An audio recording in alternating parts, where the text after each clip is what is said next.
muito bom poder louvar o nome do Senhor. Melhor ainda quando você percebe que aqueles que estão cantando com o coração.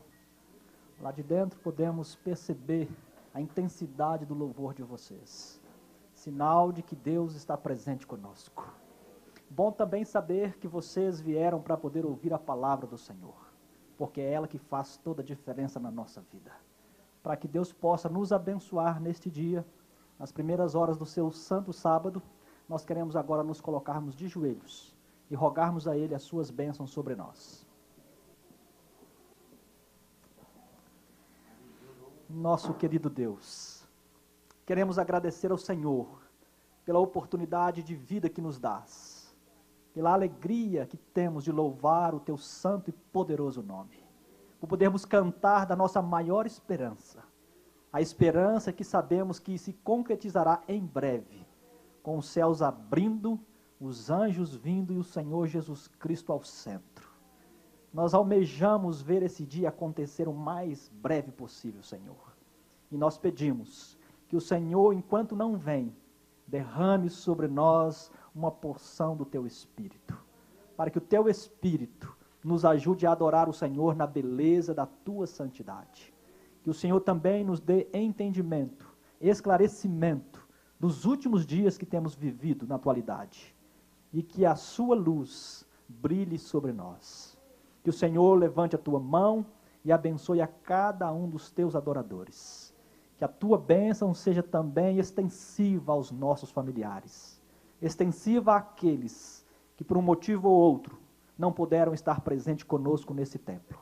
Que a bênção do Senhor alcance todos os leitos de hospitais, dando àqueles que lá estão a certeza de dias melhores na vida deles. Que a cura que eles buscam possam alcançar para a glória do Senhor e a felicidade dos seus queridos familiares. Agora, Senhor nosso Deus, dando continuidade à adoração, pedimos uma bênção especial sobre o Teu servo, o pastor Noabe. Ele que vai nos transmitir a Tua palavra. Ele já preparou a mensagem. O Senhor já o auxiliou no preparo da mensagem.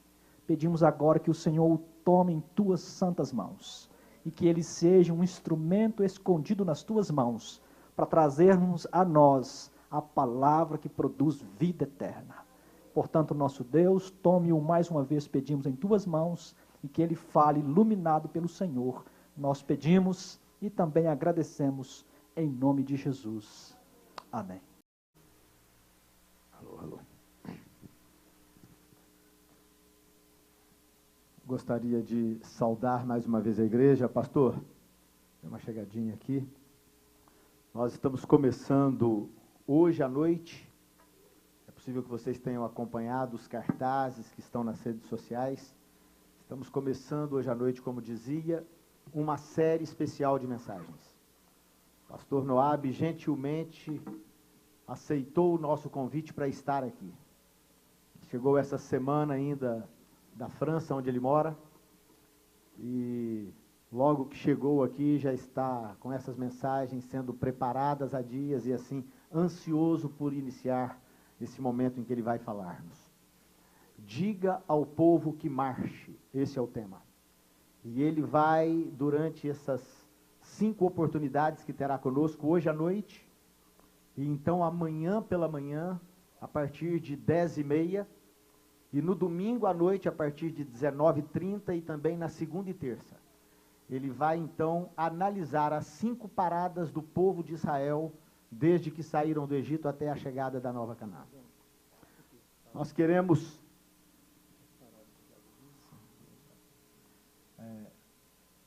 queremos agradecer, pastor, a sua disponibilidade de estar conosco e dizer que essa igreja está sempre pronta a recebê-lo e disposta, pelo carinho que nós sabemos que o senhor tem por essa igreja. Para aqueles que não sabem, o pastor Noabe pastoreou essa igreja durante alguns anos no passado e tem sido sempre um grande privilégio e alegria para nós recebê-lo aqui. A palavra é com o senhor. Deus abençoe. Eu que agradeço, Janson. Tem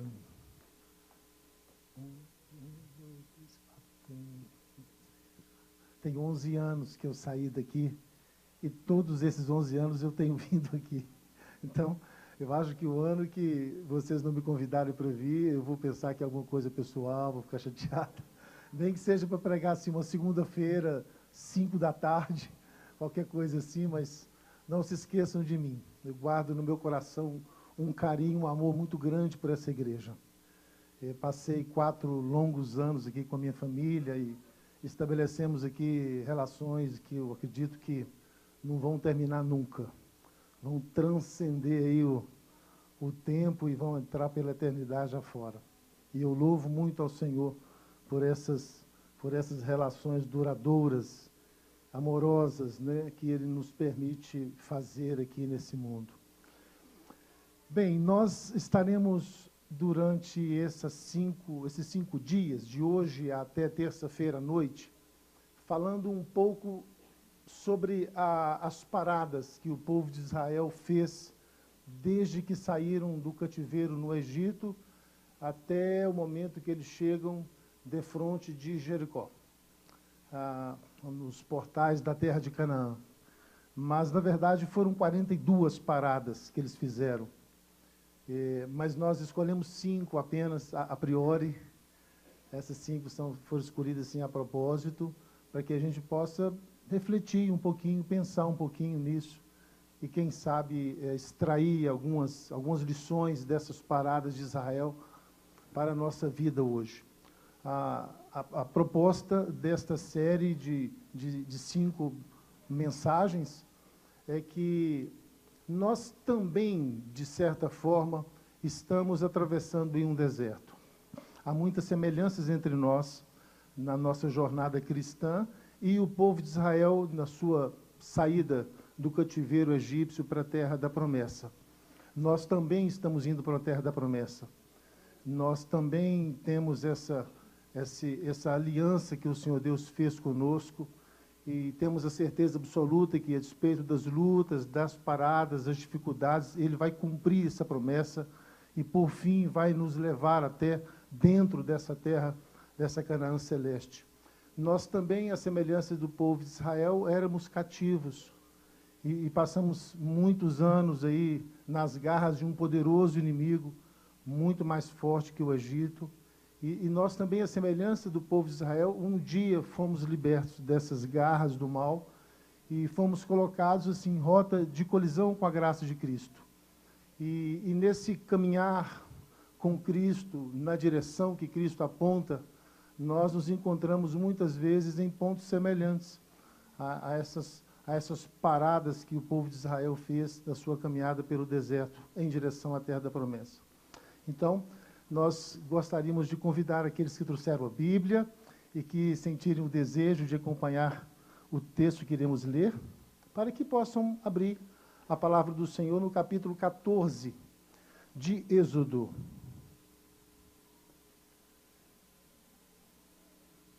Essa história da jornada pelo deserto, nós encontramos a partir do capítulo 13 do Êxodo, e ela vai terminar no último capítulo de Deuteronômio. 4 livros da Bíblia nos contam isso. Então, vejam que é realmente um material muito extenso, muito grande. Mas nós vamos deter-nos um pouco em apenas dois capítulos do Êxodo, que é o 14 e o 15. Bem, eu quero primeiramente ler o texto com vocês. Vocês podem ir acompanhando aí na Bíblia de vocês, eu vou lendo aqui. Eu quero ler a partir do verso 21 do capítulo 13, tá? Que eu acredito que começa aí o nosso período. Verso 21 do capítulo 13 de Êxodo, nos diz assim: O Senhor ia adiante deles durante o dia numa coluna de nuvem, para os guiar pelo caminho durante a noite, numa coluna de fogo, para os alumiar, a fim de que caminhassem de dia, com a coluna de nuvem, e de noite, com a coluna de fogo. Verso 22, nunca se apartou do povo a coluna de nuvem durante o dia, nem a coluna de fogo durante a noite. Eu quero só ressaltar alguns pontos interessantes para vocês, que Esse texto ele foi escrito por Moisés a posteriori, logicamente. Dezenas de anos depois que a história acontece, é que Moisés vai se sentar e vai escrever. Esse texto não está sendo escrito junto com a sucessão dos eventos, tá? É por isso que, às vezes, Moisés vai dar nós vamos encontrar lapsos temporais aqui no texto. Às vezes ele adianta um pouquinho a história, às vezes ele dá um retardo, depois ele para no tempo presente. Então, eu estou dando esse alô só para vocês se lembrarem que não é que Moisés está atropelando a cronologia do texto, é porque ele está escrevendo isso anos depois que a história aconteceu. Por exemplo, aqui mesmo, nesses 2 versos, nós encontramos um lapso temporal. Eu vou repetir para vocês verem. O Senhor ia adiante deles durante o dia, numa coluna de nuvem, para os guiar pelo caminho. Durante a noite, numa coluna de fogo, para os alumiar, a fim de que caminhassem de dia e de noite. Verso 22, ele dá um salto 38 anos à frente e diz: nunca se apartou do povo a coluna de nuvem durante o dia, e nem a coluna de fogo durante a noite. Mas, a verdade, eles estão no 3º dia de caminhada aqui. Ele está falando do que ele queria acontecer no 38º ano. Então, ele vai fazer essa brincadeira com o tempo, indo e voltando o tempo todo, vocês vão perceber. Capítulo 14, a partir do verso 1 agora, que é o centro do nosso texto. Disse então o Senhor a Moisés: fala aos filhos de Israel que retrocedam e se acampem defronte de Pi-Hairote, entre Migdol e o mar, diante de Baal-Zephon. Em frente dele vos acampareis, junto ao mar. Eu queria que os rapazes da técnica me ajudassem projetando uma imagem aqui. Nós só temos 4 imagens. Aqui. A próxima. Aqui. Aquele início do traçado amarelo é a terra de Gósen, onde o povo de Israel estava, de onde eles partiram, para essa grande, espetacular jornada que duraria 40 anos. Esse mar aqui, que sobe em 2 pontas lá em cima, ao norte, esse é o Mar Vermelho. Ele vai se dividir ali naquele extremo em 2 partes, e depois o Golfo de Acaba, do lado direito da tela, e do lado esquerdo o Golfo de Suez, ou como hoje é chamado o Canal de Suez. E foi um desses 2 braços aí que Israel atravessou. Então o povo de Israel sai dali, de Ramsés, eles vão seguindo aquele pontilhado amarelo, até atravessar aquele bracinho lá do mar. Então, eles devem ter feito esse percurso, a Bíblia não nos diz em quantos dias, mas talvez aí a gente pode imaginar umas 3 semanas, mais ou menos. Eles devem ter feito esse percurso umas 3 semanas. Então chegaram diante do mar, e eu queria que passasse mais um slide. Aqui está uma foto mais de pertinho, né? Mais um slide, por gentileza. Aqui. Esse é o local onde, muito provavelmente, eles chegaram. Se você reparar, bem ali, naquele ponto, está uma estradinha ali. Eles entraram por aquela estradinha, pensando que seria um caminho de fuga, e eles se depararam com essa praia gigantesca e com o mar na frente. Então, realmente, isso foi uma grande emboscada, porque eles tinham uma cadeia montanhosa à sua direita, uma cadeia montanhosa à sua esquerda e uma cadeia montanhosa em toda essa costa. E no final da praia imensa, que cabiam uns 3 milhões de pessoas em pé, o mar. Então, de fato, obrigado, pastor, de fato ali foi uma arapuca, não tinha como fugir para lado nenhum. Então, o texto nos diz que eles pararam ali. Verso 3 do capítulo 14. Então Faraó dirá dos filhos de Israel: estão desorientados na terra, e o deserto os encerrou. Por que Faraó diria isso? Vamos ver se consigo...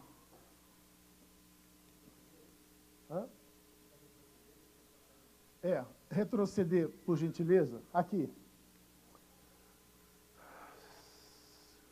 Olha que beleza, tem um laser aqui. Super, maravilhoso. Então, eles estavam aqui, certo? Eles precisavam ir daqui para a terra de Canaã, aqui. Então, poderiam fazer esse caminho aqui. Só que aqui era Filistia. um povo cruel, fortemente armado e campeões de batalhas. E o nosso pessoal de Israel estão já há 430 anos como escravos. Nenhum deles sabia ler, nem muito menos escrever, e não tinham sequer noção de civilidade, muito menos capacidade para se organizarem para uma batalha. Então, para que eles não se esmorecessem diante dos fortes tropas filisteias, Deus os conduziu por um outro lugar. Fez com que eles saíssem daqui, em vez de ir direto para Canaã, que seriam mais ou menos 240 quilômetros. Eles poderiam fazer isso em 4 ou 5 semanas, andando tranquilamente, aí, poucos quilômetros por dia. Em vez disso, eles vão fazer esse percurso aqui, ó, atravessar o mar aqui, e depois eles vão ficar rodando aqui nesse deserto 39 anos, e ao final de 39 anos eles vão entrar aqui em Canaã de novo. Tá? Então, eles saíram daqui e vieram passar aqui, na boca do deserto. Quando chegaram aqui, Deus mandou eles retrocederem. Ou, tem duas hipóteses. A primeira hipótese, eles teriam atravessado o mar aqui.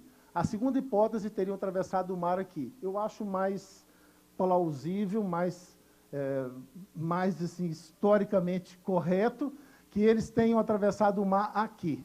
Então, eles fizeram esse percurso e chegaram aqui na boca do deserto. Quando chegaram aqui, Deus mandou eles retrocederem e pararam aqui, que é aquela praia que eu mostrei para vocês. E Deus disse por que eles deveriam retroceder daqui para aqui, porque não havia necessidade nenhuma de atravessar esse mar. Eles podiam fazer esse percurso aqui, fora da Filistia, e fazer isso aqui, ó, e daqui ir para Canaã. Mas não, Deus mandou eles voltarem daqui até aqui. E a Bíblia diz por que Deus pediu que fizesse esse retrocesso. Verso 4. Verso 3. Então Deus disse: Faraó dirá dos filhos de Israel assim: eles estão desorientados na terra, o deserto os enlouqueceu. O calor do deserto cozinhou os miolos deles, e eles estão zigue-zagueando sem rumo certo, porque eles estavam na porta de saída para a sua liberdade total, e voltaram e entraram numa arapuca, num local que não tinha saída. Então eles estão loucos, eles estão desorientados. Isso é Deus dizendo. Verso 4. Então, o Senhor disse: eu endurecerei o coração de Faraó, para que os persiga, e serei glorificado em Faraó e em todo o seu exército, e saberão os egípcios que eu sou o Senhor. Eles assim o fizeram. Verso 5. Sendo, pois, anunciado ao rei do Egito que o povo fugia. Por que o povo fugia?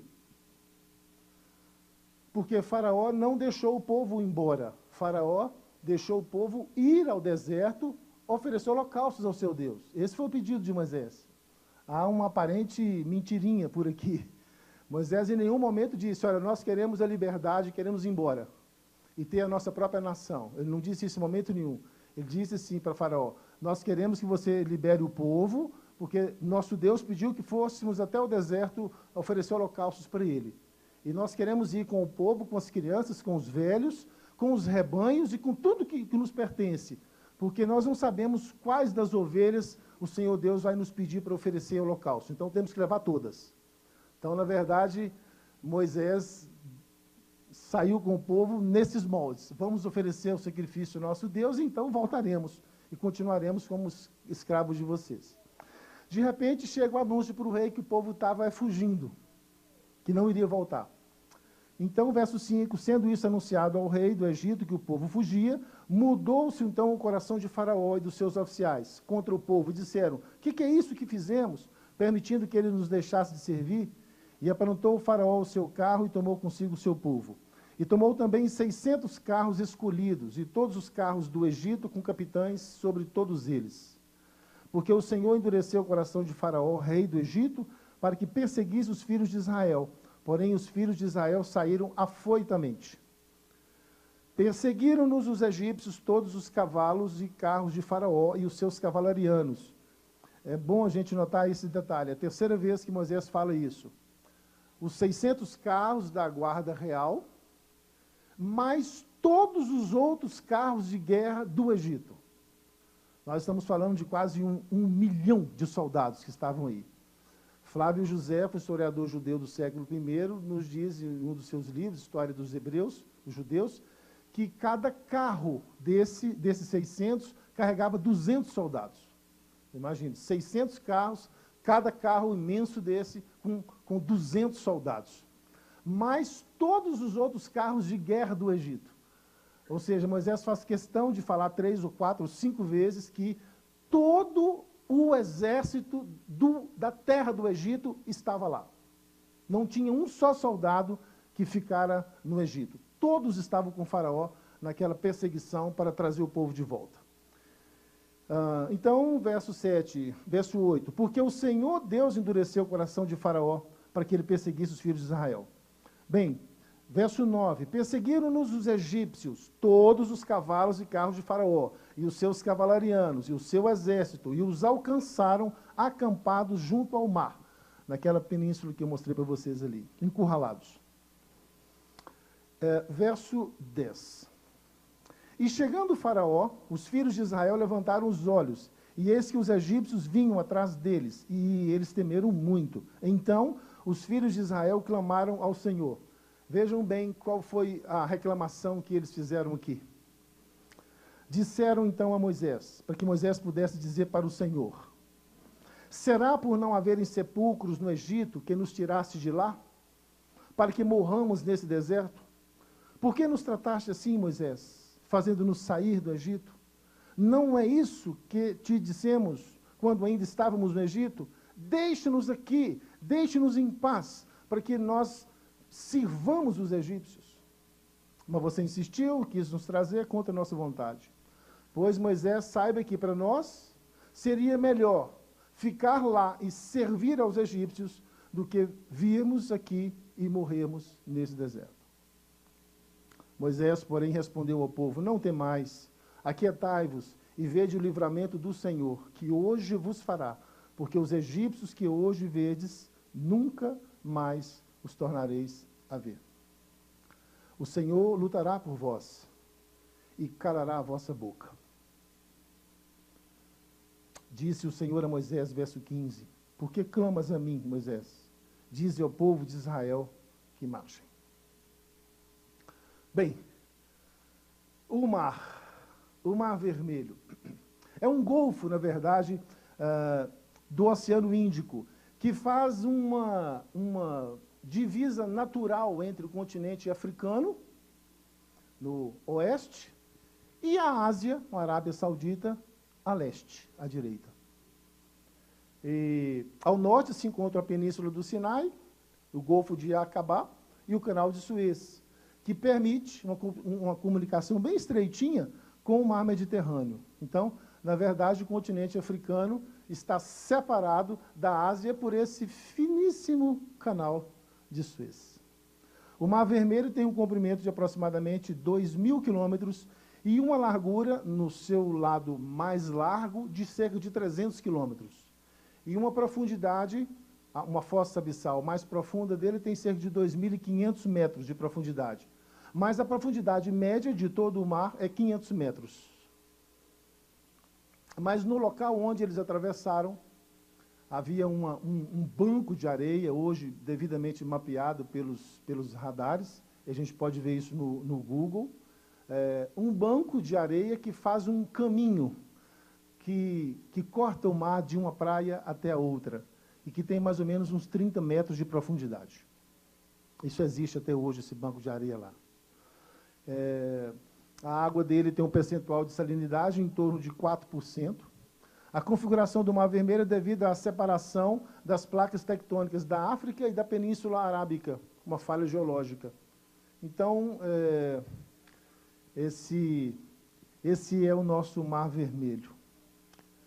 E os comentaristas, os estudiosos não cristãos, descrevem esta travessia, esse êxodo do povo de Israel, como a história do nascimento de um povo, de uma forma extraordinária, de uma forma fantástica. Uma população inteira de escravos, de 10 ou 11 gerações de escravos, partindo da opressão para a liberdade.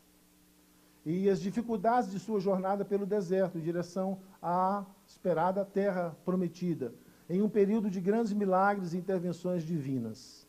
O cenário, então, é um deserto inóspito, E a escolha da rota deve levar em consideração aspectos geográficos, ambientais, estratégicos e também de segurança. Os 40 anos da jornada pelo deserto parece ter sido uma provação necessária para aquela geração e deixou marcas profundas na memória de Israel. Como eu lhes disse no início, na verdade, não foram só 5 paradas que eles fizeram durante esses 40 anos, na verdade foram 42 paradas, e nós temos todas elas relatadas no livro de Êxodo, Levítico e Números. E a impressão que a gente tem quando a gente analisa essas 42 paradas, foi a impressão que eu tive, é que os nomes que cada uma dessas 42 paradas tem, eles têm um significado específico. E eles vão encontrando eco nas diversas experiências vividas pelo povo de Israel na sua trajetória de escravidão para a liberdade. Vocês compreendem isso? Eu soube transmitir isso direito para vocês? 42 paradas, 42 lugares. E esses 42 lugares têm nomes. E alguns desses nomes são mudados quando o povo de Israel passa por lá. Mas a maioria dos nomes continuam os mesmos. E a impressão que eu tenho é que esses nomes desses lugares vão encontrando eco, correspondência na experiência que Israel vai tendo com Deus, a partir do momento que eles vão conhecendo mais e mais sobre esse Deus, e que esse Deus vai se revelando mais e mais para eles.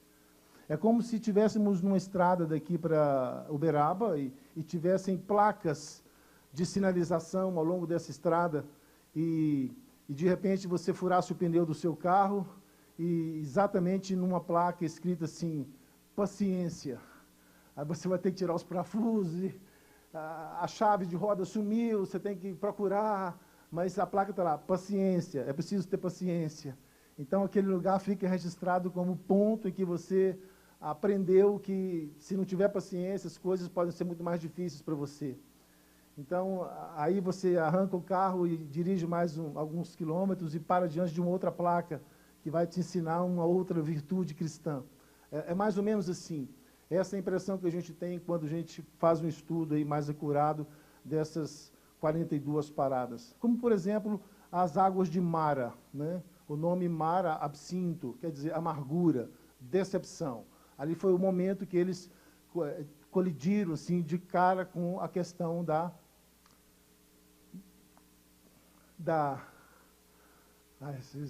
foge a palavra, da decepção. A decepção acontece quando você cria uma expectativa, né? E nem sempre todas as expectativas que nós criamos, como enquanto cristãos, correspondem ao ideal de Deus. Mas você cria essa expectativa mesmo assim. E de repente você chega naquele ponto e aquele cenário não está pintado do jeito que você criou na sua cabeça. Então, você mergulha no poço fundo e amargo, Mara, e você bebe essa água ruim e você experimenta a decepção, que é a não realização de expectativas previamente elaboradas. Bem, passemos então por essas paradas e eu quero analisar com vocês aqui um dos últimos aspectos dessa pausa que fizeram lá, sobre a rota curta e a rota mais longa. Um caminho curto e um caminho longo. Normalmente nós escolhemos entre um caminho mais curto, né? Quem tem um GPS aí no carro sabe muito bem que quando você traça uma rota de viagem, o GPS vai te perguntar, você quer o caminho mais rápido ou mais curto? Nem sempre o caminho mais curto é o mais rápido. Às vezes o caminho mais curto é o caminho que tem mais trânsito, mais sinais de trânsito, tráfego mais intenso. E às vezes um caminho mais longo, no anel rodoviário, por exemplo, você consegue chegar do outro lado da cidade fazendo mais quilômetros, mas em menos tempo, porque não tem muito trânsito. Então, essa mesma coisa a gente vai ver que acontece aqui. Por que é que Deus escolheu o caminho mais longo, que durou 40 anos, quando, na verdade, ele poderia levar esse povo do Egito para Canaã em 6 semanas, por exemplo, né? Então, de acordo com Sarna, um grande pesquisador nesse assunto, esse caminho que vai da fronteira do Egito, a terra de Gozen, até Gaza, possui cerca de 240 quilômetros, mais ou menos, a rota mais curta, e essa distância levaria apenas umas 6 semanas para ser percorrida, mesmo por um grande grupo de pessoas como esse grupo, cerca de 2 ou 3 milhões de pessoas, com crianças, com pessoas idosas e com muitos animais também.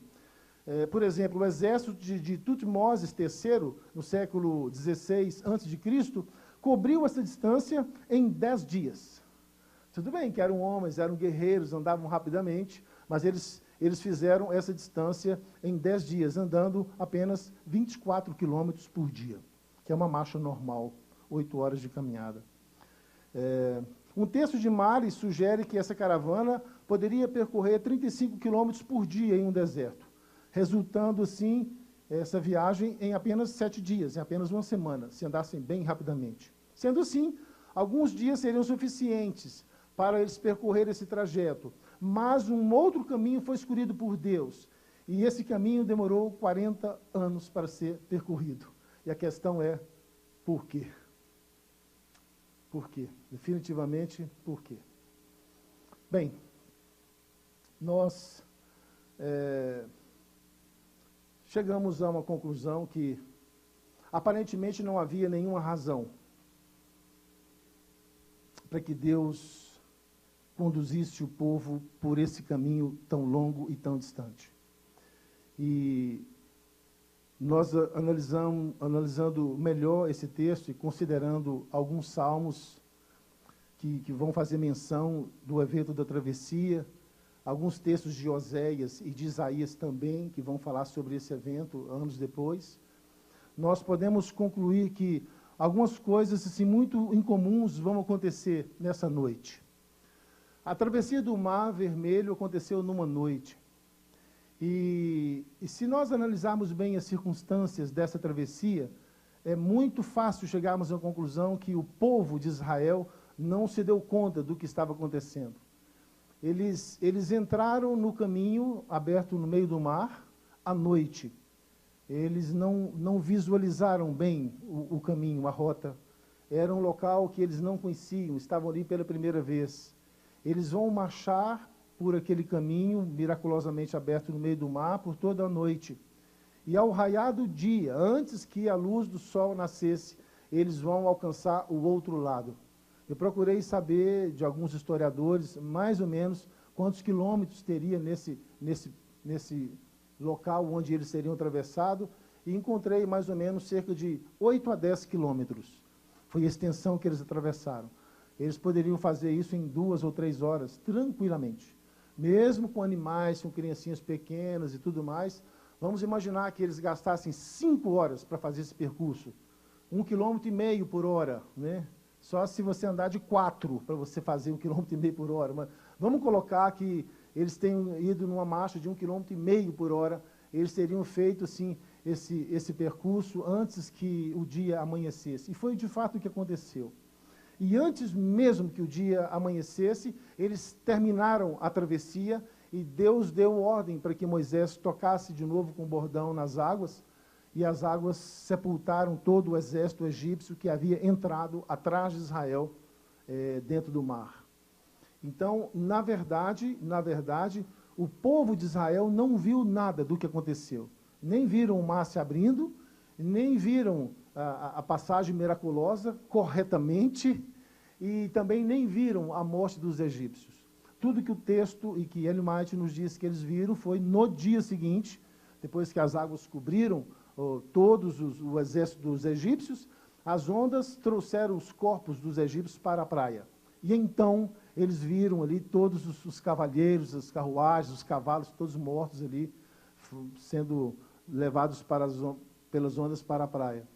Eles tiveram uma impressão assim tão maravilhosa daquela noite, que Moisés fez um canto e ensinou esse canto para o povo. E nesse mesmo dia, cerca de 2 ou 3 milhões de pessoas cantaram esse canto com Moisés durante o dia inteiro. Esse canto está aqui no capítulo 15. Eu gostaria de ler essa última parte do texto que nós vamos ler hoje.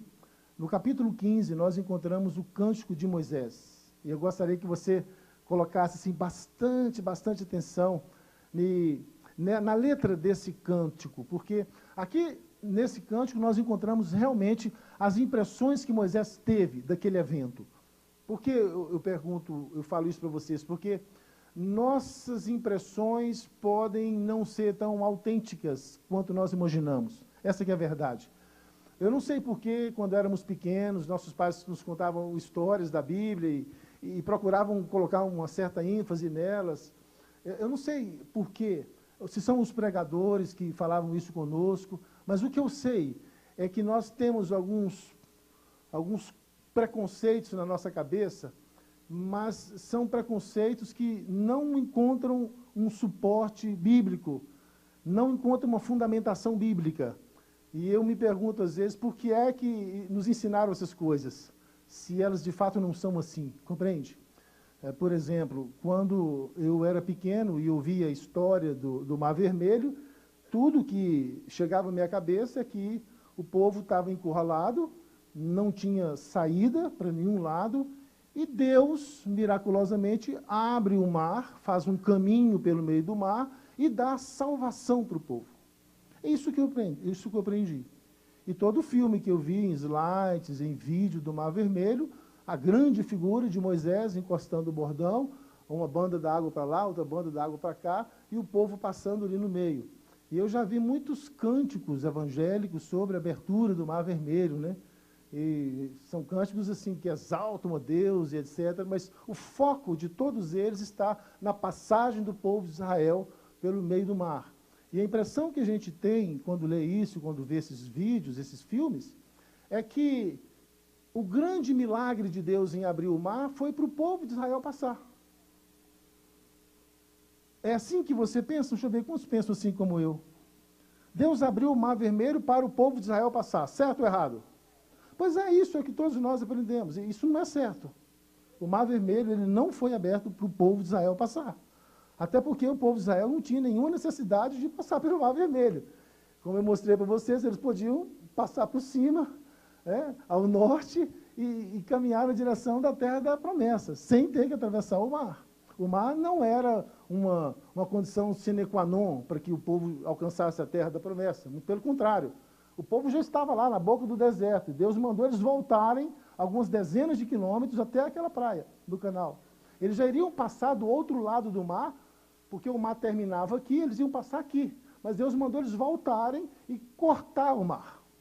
Então, na verdade, o povo não precisava atravessar o mar. Essa que é a grande coisa. Então, eu cheguei à conclusão, se o povo de Israel podia ir para o deserto, rodar 40 anos que fosse, ou ir direto para a terra da promessa, e sem precisar passar pelo mar, por que é que Deus os levou para o mar?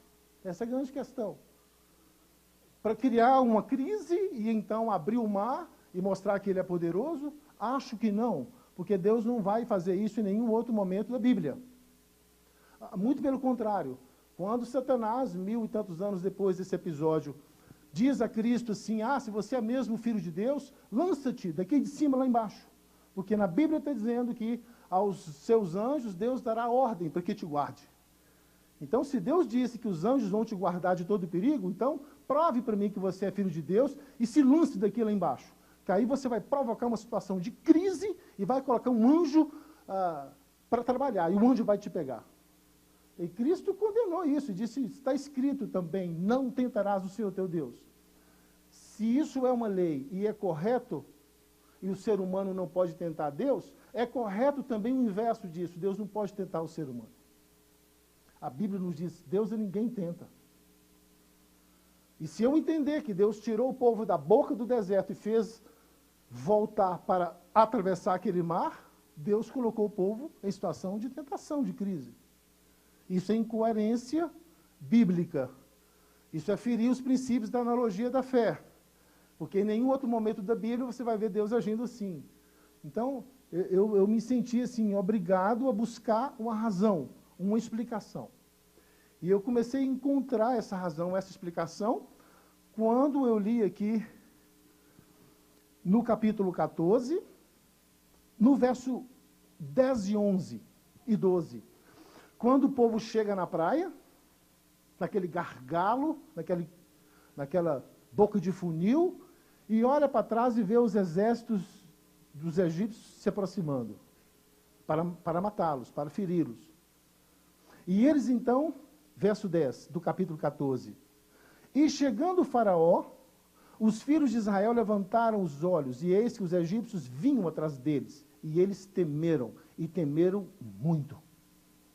Ficaram estremecidos. Aquele exército que estava vindo, era aquele mesmo exército que havia chicoteado eles durante mais de 200 anos. Eram pessoas malignas, perversas. Tinham chicotes que feriam e dilaceravam a carne deles. Eles conheciam muito bem os seus algozes. E eles estremeceram. Então eles clamaram a Deus e disseram assim a Moisés: será, Moisés, que é porque no Egito não havia tantas covas prontas o suficiente para você nos enterrar a todos? E então você nos trouxe para cá, para essa arapuca, para nos sepultar aqui? A conclusão que eles chegam me deu a chave de compreensão de todo esse texto, de todo esse enigma, do porquê. Será que lá no Egito não haviam covas suficientes para você nos enterrar? E então, por isso, você nos trouxe para nos enterrar aqui? Sim, foi uma conclusão muito lúcida deles. Por que você fez isso conosco, Moisés? Diga isso para Deus. Porque se de fato Deus mandou você nos trazer aqui, isso é culpa dele. Por que é que Deus nos trouxe aqui? Porque não tinham covas suficientes para ele nos enterrar no Egito? Ele nos trouxe aqui porque aqui é uma cova gigantesca e ele vai nos enterrar a todos de uma vez só? Verso 12. Não é isso, Moisés, que nós falamos com você quando ainda estávamos lá no Egito? Nós dissemos para você assim: deixa-nos aqui em paz. Nós gostamos de servir aos egípcios. Nós gostamos do status de ser escravo.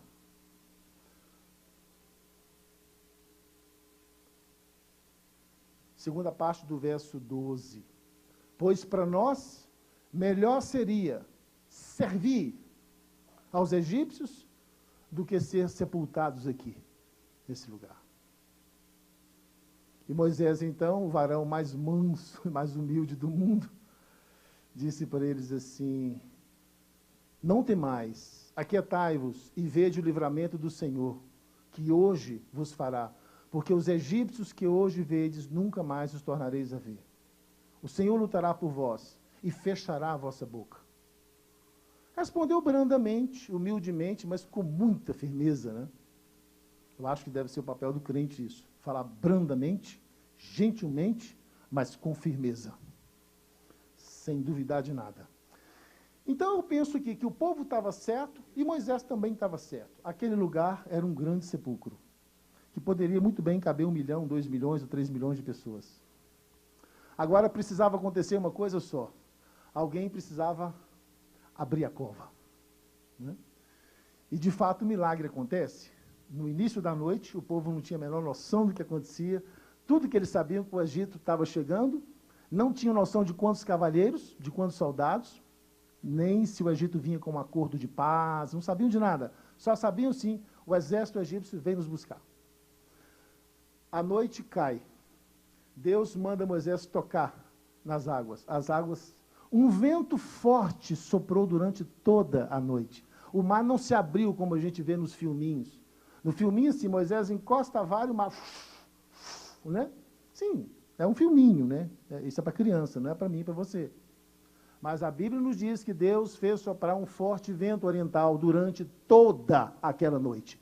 Esse vento forte vindo do Oriente afastou as águas de um lado e afastou as águas de outro lado e abriu um caminho seco no meio do mar.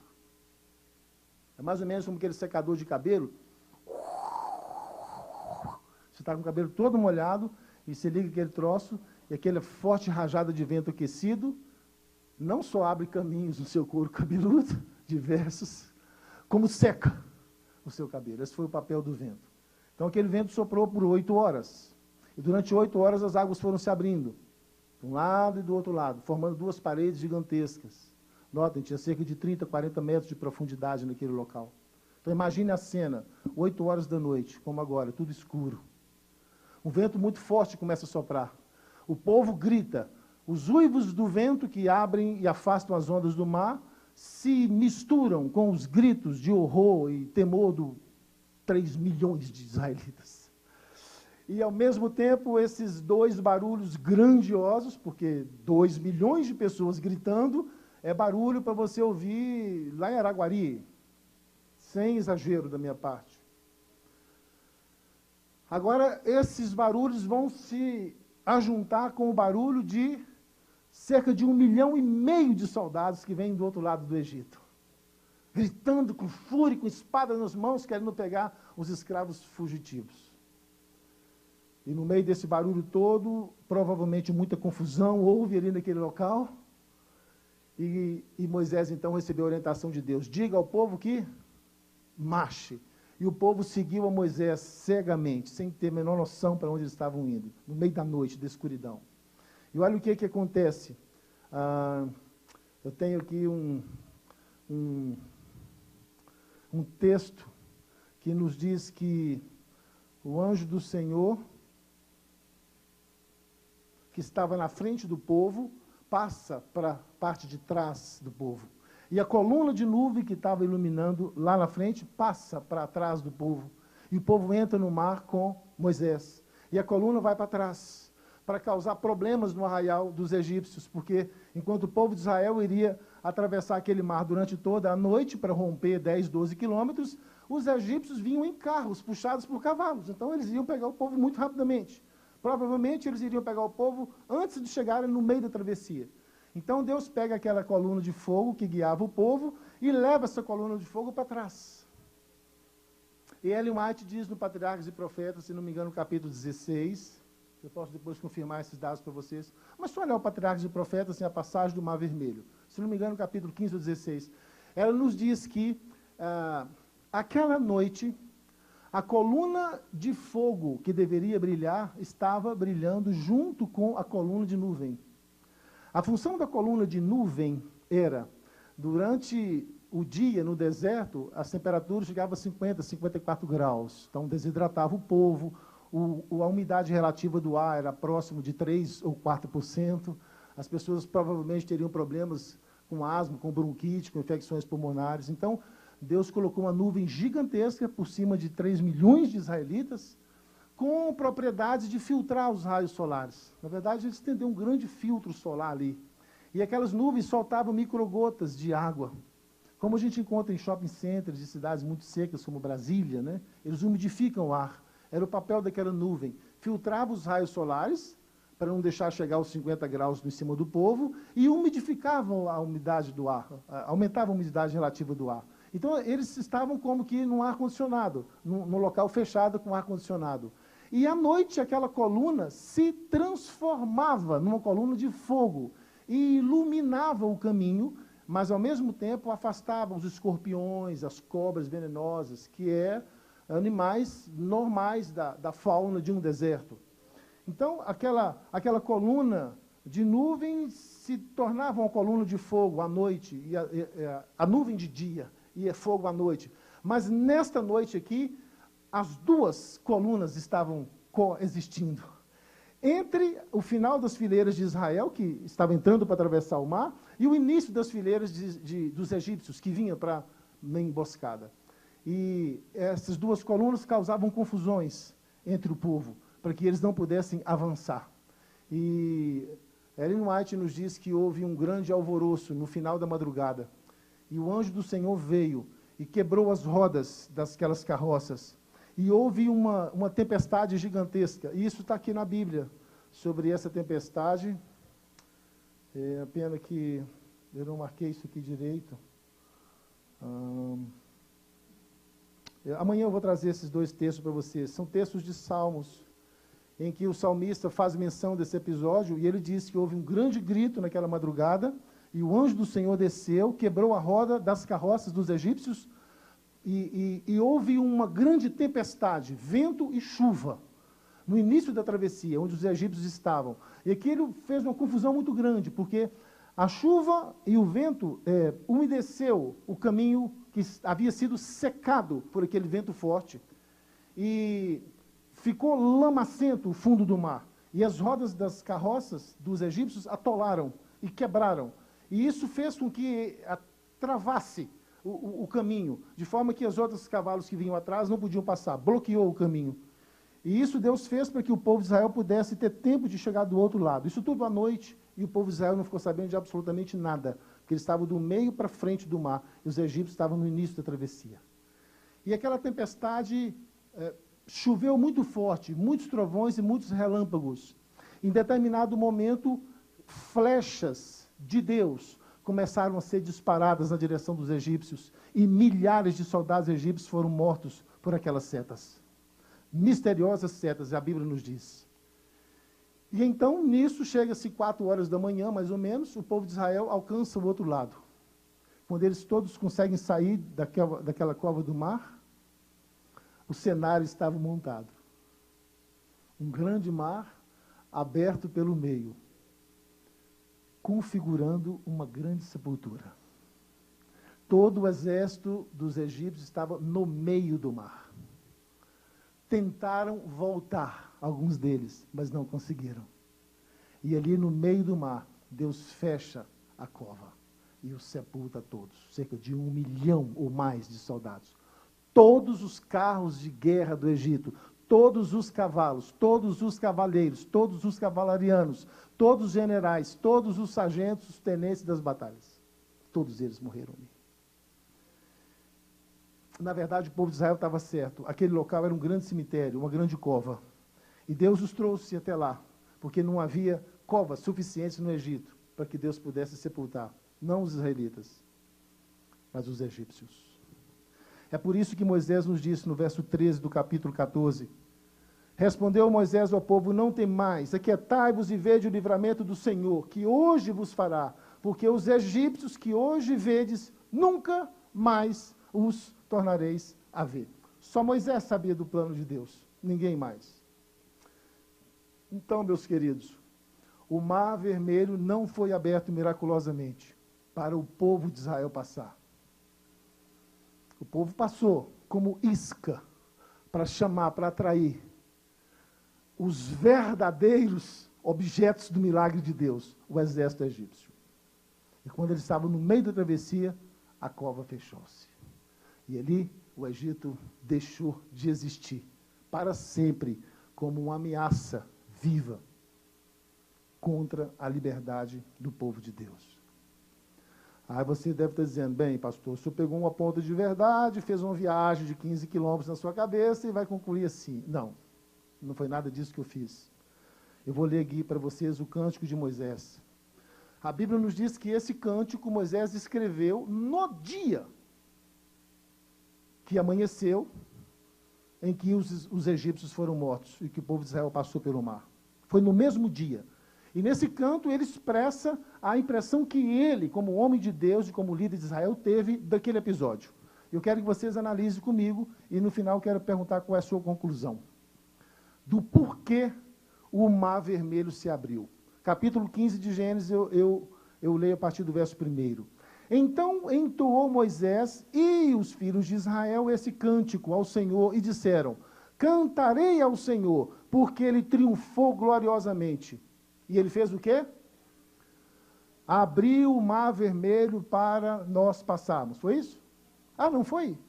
Ah, por que eles estão louvando a Deus então? Porque ele lançou no mar o cavalo e o seu cavaleiro. Verso 2, o Senhor é a minha força, o Senhor é o meu cântico, ele me foi por salvação, este é o meu Deus, portanto eu o louvarei, ele é o Deus de meu pai, por isso o exaltarei, o Senhor é homem de guerra, Senhor é o seu nome, porque ele abriu o mar vermelho para criar uma rota de fuga para nós, é assim? Não, não tem nada disso aqui.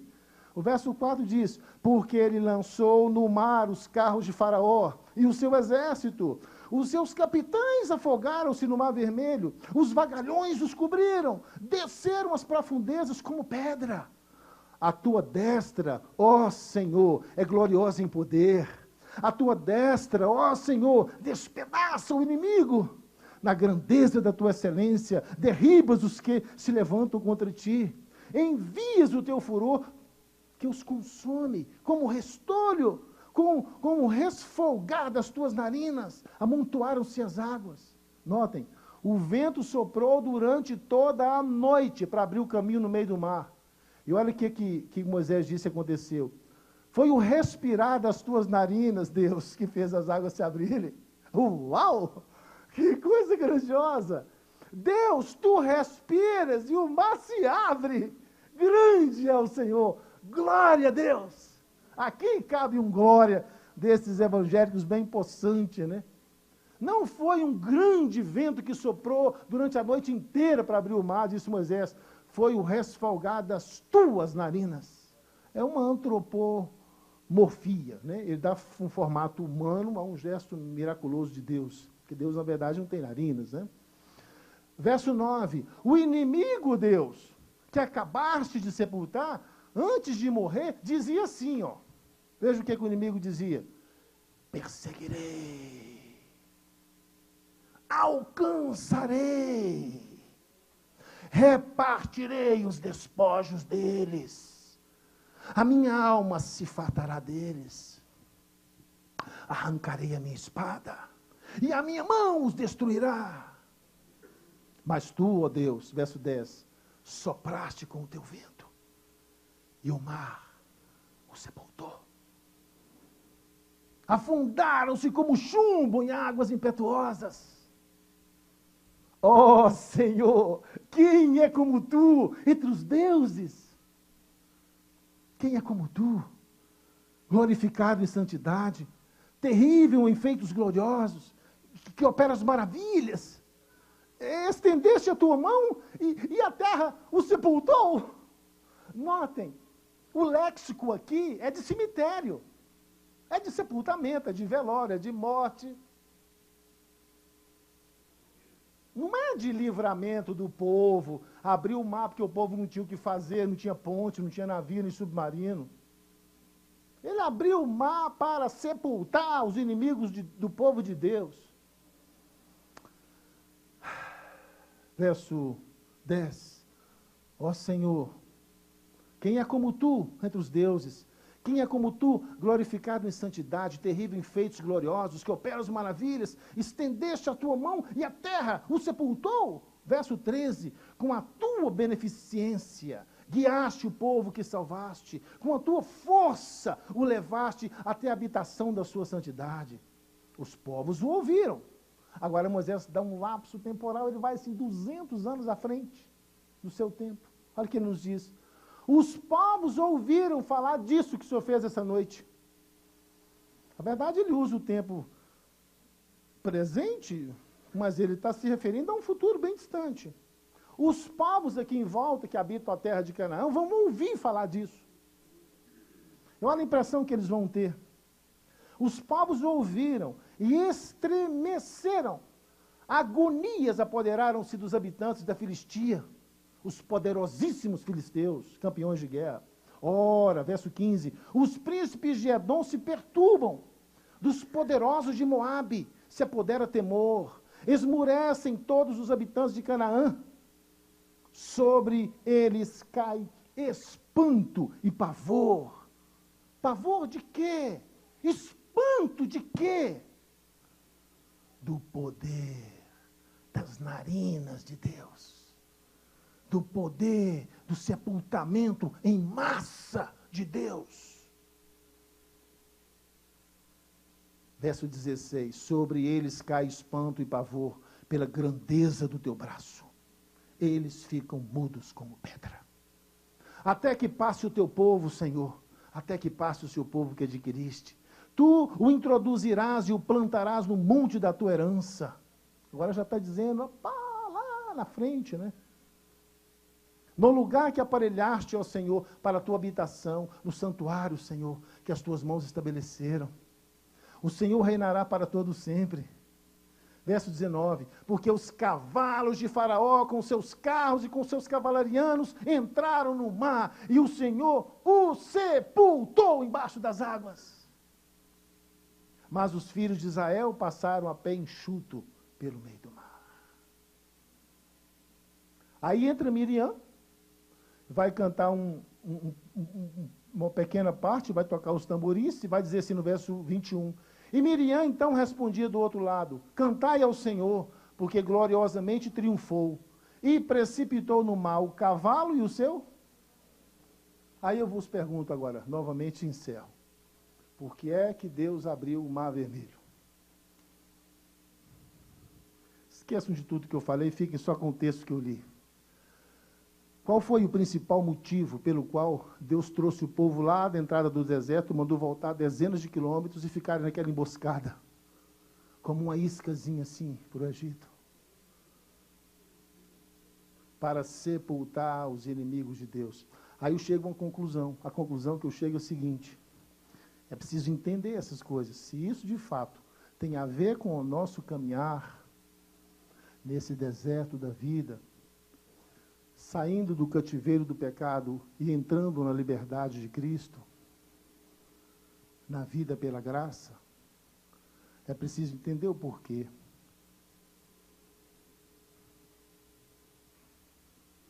Quando foi que Deus libertou Israel? Foi naquela noite de Páscoa, que eles passaram o sangue do carneiro assim, no umbral das portas, comeram aquelas ervas amargas, um cordeiro pascal e saíram do Egito? Ou foi quando o Senhor Deus sepultou os egípcios nas ondas daquele mar? Sabe, irmãos, tem muitos de nós que estão pensando que a nossa grande libertação, a nossa grande salvação acontece quando nós deixamos o Egito e entramos para a igreja. E essas pessoas acabam se decepcionando e bebendo as águas de Mara, como vamos ver amanhã pela manhã. A nossa grande libertação só vai acontecer quando o Senhor Deus abrir um caminho no meio do mar. Não para que passarmos por ele, mas para sepultar ali os nossos inimigos, os nossos opressores. Porque enquanto os egípcios existirem em algum lugar, ainda que um pouco distante de mim e de você, nós não estaremos completamente livres do mal. E nem poderemos dizer que estamos libertos. Porque o Egito pode ir atrás de você aonde você estiver. Mas o Senhor Deus queria criar um link de confiança entre ele e o seu povo. E ele fez com que os israelitas vissem aquela grande obra. Deus poderia ter, com as pragas, destruído todos os egípcios lá. Mas o povo estava na terra de Gósen, eles estavam longe, eles não teriam visto nada. Na cabeça deles, no subconsciente deles, qualquer um que batesse a porta deles meia-noite, qualquer momento que o guarda tocasse as trombetas no meio da noite, eles iriam dizer assim, eles voltaram, eles vão os levar cativos de volta. Porque eles eram a 11ª geração de escravos. Eles não sabiam o que era liberdade. Deus, na verdade, precisava criar um ambiente na mente, no coração daquelas pessoas, para que pudesse instalar ali a liberdade. Porque eles não sabiam definitivamente o que era ser livres. E às vezes eu fico pensando, será que isso não pode estar acontecendo conosco hoje também? Porque todos nós vamos ter que parar em algum momento diante de um mar desse. Eu já parei diversas vezes diante de um mar como esse. E eu cheguei mesmo a pensar como os israelitas. Por que será que o Senhor me trouxe até aqui? Por que será que Ele fez tantos milagres na minha vida? Para me deixar agora morrer na praia? Tantas portas o Senhor já abriu, tantas coisas maravilhosas Ele já fez. E agora eu estou aqui, nesse local, completamente sem esperança nenhuma. Mas ali, amigo, pode ser o ponto da virada da sua vida. Pode ser que Deus tenha te colocado ali apenas como uma isca, para destruir os seus opressores, para aniquilar os seus traumas de passado. para abrir diante da sua visão larga a perspectiva de uma manhã melhor. Mas muitos de nós estamos olhando para esses mares vermelhos por aí como impossibilidades de Deus para o nosso crescimento. E chegamos à conclusão, Deus não me ama. Antes eu estivesse fumando, bebendo e fazendo coisa errada como eu estava fazendo. Porque o Egito era o lugar da fartura. Era interessante isso. Eles não tinham liberdade lá, mas tinham fartura de comida. E agora Deus os tira da fartura e os traz para a amargura, para a falta, para o deserto, mas livres. E a questão é, que escolha eu estou fazendo? Eles disseram lá, antes voltássemos para o Egito como escravos, mas lá tínhamos paz e tínhamos fartura. Agora nós estamos livres, mas passamos por angústias. E você, o que você prefere? Está achando ruim a vida de cristão? Está achando ruim as suas limitações? Está achando ruim não poder participar com seus coleguinhas de trabalho de todas as festinhas que eles fazem? Está achando ruim não poder beber isso, não poder comer aquilo, não poder provar aquilo outro, porque você é diferente, porque se você segue um Deus diferente do Deus que os outros seguem? Quer você trocar a sua liberdade pela escravidão, para você voltar a ter a fartura? Comer os quiabos e os melões e as carnes do Egito? A conclusão que eu chego, meus irmãos, é que a liberdade tem um preço. Nós não poderíamos valorizar a liberdade se nós não pagássemos um pequeno preço por ela. E Deus estava aqui começando a ensinar o povo a viver em liberdade. E para viver em liberdade, você não pode se esquivar de assumir responsabilidades. Porque quando você não tem liberdade de escolha, você não é responsável por nada. Sabia disso? Uma pessoa menor de 18 anos de idade não pode votar, não pode dirigir carro, não pode se casar e nem fazer empréstimo no banco. Mas também, se cometer algum crime, se dever a alguém, a polícia não pode fazer nada. Porque ele não é responsável pelas suas ações. Por quê? Não é responsável? Porque não tem liberdade. Mas a partir do momento que ele completa 18, isso aconteceu com meu filho, Noábio Júnior. Eu me lembro exatamente quando ele fez 18 anos. E fomos à prefeitura, lá em Paris, desvincular as ações sociais dele do meu nome. Que a partir de agora ele é que se matricula na escola, ele é que define se quer estudar de manhã, de tarde, de noite. É ele que resolve o que ele vai fazer da vida. A escola não se reporta a mim mais para nada, porque ele já tem 18 anos. Aí ele bateu no ombro e falou assim, velhão, agora... Tipo assim, você não manda mais em mim, eu tenho 18 anos e... Eu falei assim, sim, eu acho isso maravilhoso, filho. Mas não se esqueça que a partir de agora eu não sou mais responsável pelo que você faz de errado. Ele parou, olhou assim para mim. O que é isso, pai? O que você está falando? Eu falei, sim. Você agora é, civilmente falando, responsável pelos seus atos errados. Ele parou assim. Não, mas... O senhor vai continuar me dando orientação, pai. Não vou sair por aí fazendo besteira, não. Então, aí mudou-se o tom da conversa imediatamente. Né? Porque a liberdade traz no seu bojo a responsabilidade. É maravilhoso ser livre, mas é forçoso que nós sejamos responsáveis pelas nossas decisões. Bem-vindos à travessia desse imenso deserto. Hoje fizemos apenas a primeira parada, o Mar Vermelho. Que Deus nos abençoe, que Deus nos ilumine, que Deus nos mostre que, às vezes, a nossa liberdade pode custar a destruição dos nossos inimigos. Que Deus nos ensine que as aparentes impossibilidades que estão à nossa frente podem ser exatamente o ponto da virada. Uma forma do Senhor Deus eliminar os traumas do passado e abrir diante de nós a expectativa de um futuro glorioso. Que o Senhor Deus nos abençoe. E amanhã pela manhã vamos nos encontrar com as decepções. Quando as expectativas não encontram base na realidade da nossa vida. Que Deus nos abençoe. Amém. A Aline vai finalizar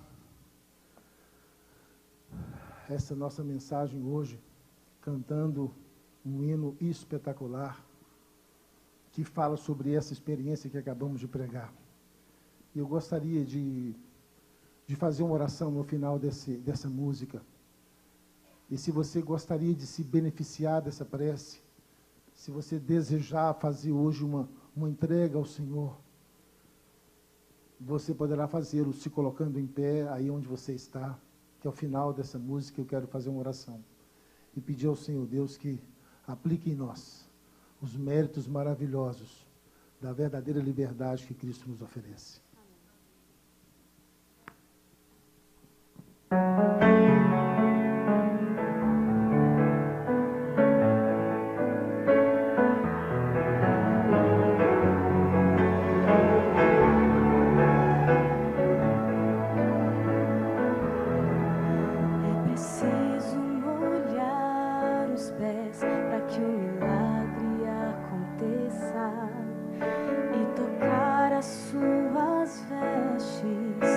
Sentir o seu poder, é preciso erguer bem alto o machado para que o sacrifício apareça e esperar por muitos anos até que a chuva desça para atravessar o mar. Coloque o pé na água para chegar ao outro lado. Você precisa acreditar. Deus quer abrir um mar para você, mas antes você precisa crer.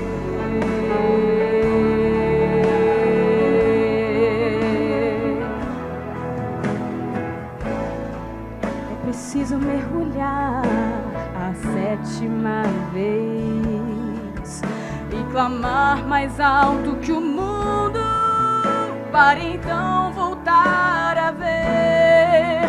É preciso crer na cruz para tornar-se um novo ser e esperar só mais um pouco até ver Jesus descer. Para atravessar o mar, coloque o pé na água para chegar ao outro lado. Você precisa acreditar. Deus quer abrir um mar para você, mas antes você precisa crer. Sem fé impossível é achegar-se a Deus. Pela fé seus pés irão tocar terra firme no meio do mar.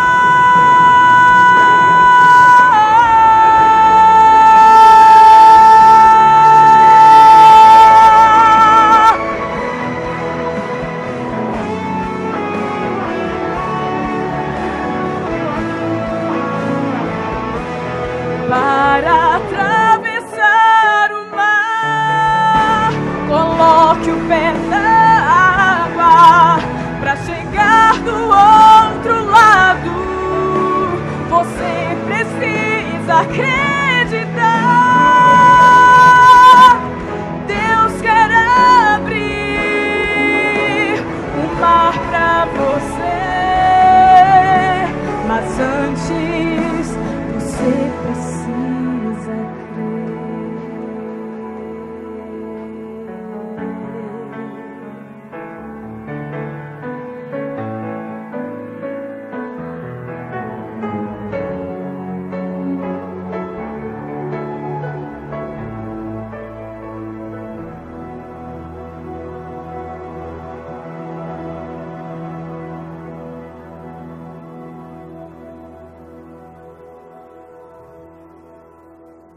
Eu queria chamar o pastor Laerte, por gentileza. Está aqui o pastor Laerte. O Janson. Você vem. Está Aquela foi uma noite realmente angustiosa para o povo de Israel. Eles não sabiam de nada que estava acontecendo. E a última certeza que eles tinham que o exército egípcio vinha. E eles marcharam como loucos no meio daquela escuridão, até que o sol nasceu. E do outro lado do mar, eles viram a cena do grande sepultamento dos seus inimigos. E aquela noite de angústias se findou com o raiar daquele dia de esperança e de vitória. Eu gostaria de pedir que o Janderson fizesse uma prece para nós, e que nessa prece ele colocasse todos nós aqui, com os nossos familiares, com os nossos filhos, com o marido que passa por dificuldades, com a nossa esposa que passa por suas lutas, com os jovens que talvez não estejam tão firmes na fé como nós e que precisam do nosso apoio espiritual. E que você, Janderson, como ancião dessa igreja, conhecendo essa igreja muito melhor do que eu, peça ao Senhor Deus para que esse dia amanheça logo.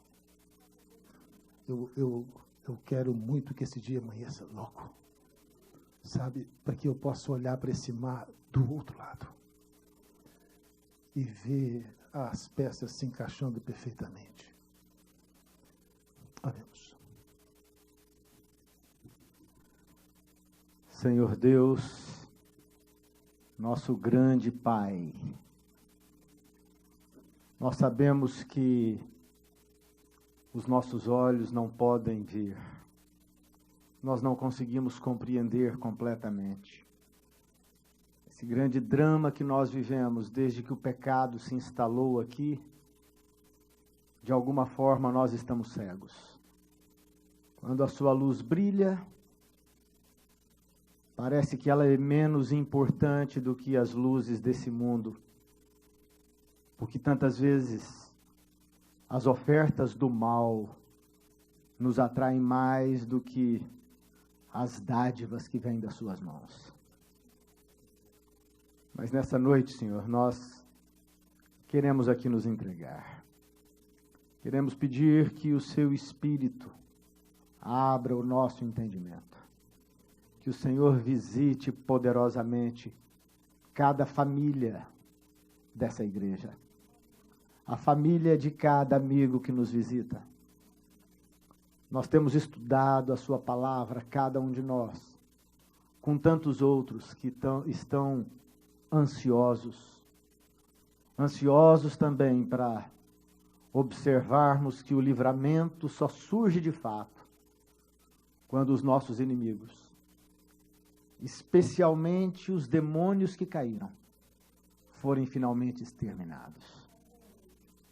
Nós queremos pedir proteção para os nossos filhos, proteção para os jovens da nossa igreja, para os nossos cônjuges, para todos aqueles que, lutando e sofrendo